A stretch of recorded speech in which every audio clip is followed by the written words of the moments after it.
मौसम भी अपना रंग समय समय पर बदलता रहता है। कभी तेज गर्मी तो कभी सर्दी होती है। वही आंधी तूफान भी बीच बीच में आकर अपने होने का एहसास कराता रहता है।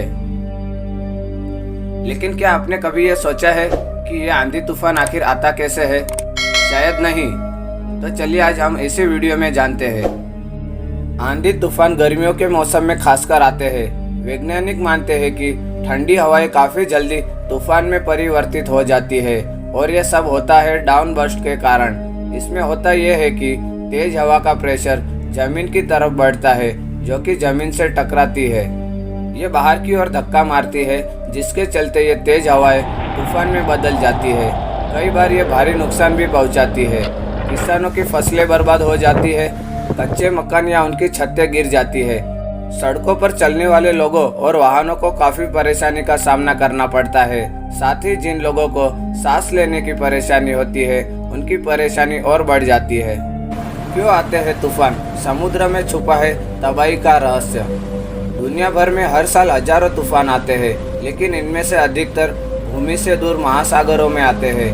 दरअसल यह तूफान निर्मित ही समुद्र में होते हैं। मेनलैंड या भूमि तक आते आते इसमें से अधिकतर तूफान अपनी तीव्रता खो देते हैं, लेकिन कुछ इतने ताकतवर होते हैं कि जमीन पर कहर फैला देते हैं। तो आखिर कैसे बनते हैं प्रलयकारी तूफान? तूफान की उत्पत्ति तब होती है जब समुद्री जल का तापमान 79 डिग्री फ़ारेनहाइट 26.1 डिग्री सेल्सियस से बढ़ जाता है। जैसे जैसे गर्म जल बाष्प में बदलता और ऊपर वातावरण में पहुंचता है, यह ठंडी हवा से मिलकर प्रतिक्रिया करता है और तूफान के रूप में सामने आता है। जब तापमान बढ़ता है तो वातावरण में नमी बढ़ जाती है। हवा में नमी अधिक होने से जब वो कम या ज़्यादा तापमान वाले क्षेत्रों में पहुंचती है तो अत्यधिक शक्तिशाली बन जाता है, जिससे बिजली गिरना, भारी बरसात, ओलावृष्टि या अत्यधिक बर्फ गिरने की स्थिति बन जाती है। आपने तूफान की शुरुआत से पहले हवा को तेज होते हुए देखा होगा। आसमान में बादल बड़े और गहरे होने लगते हैं, अंधेरा छाने लगता है। ये तूफान के लक्षण है। बादलों के अंदर पानी के कण तेजी से घूमते हैं और आपस में टकराते हैं, जिससे बिजली पैदा होती है।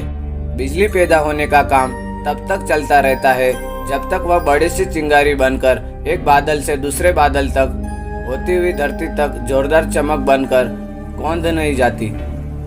बिजली में गरज और चमक एक साथ होती है। चमक पहले दिखाई देती है और गरज बाद में सुनाई देती है। ऐसा इसलिए होता है क्योंकि प्रकाश की गति ध्वनि के गति से तेज होती है और चमक हम तक आवाज से पहले पहुंच जाती है।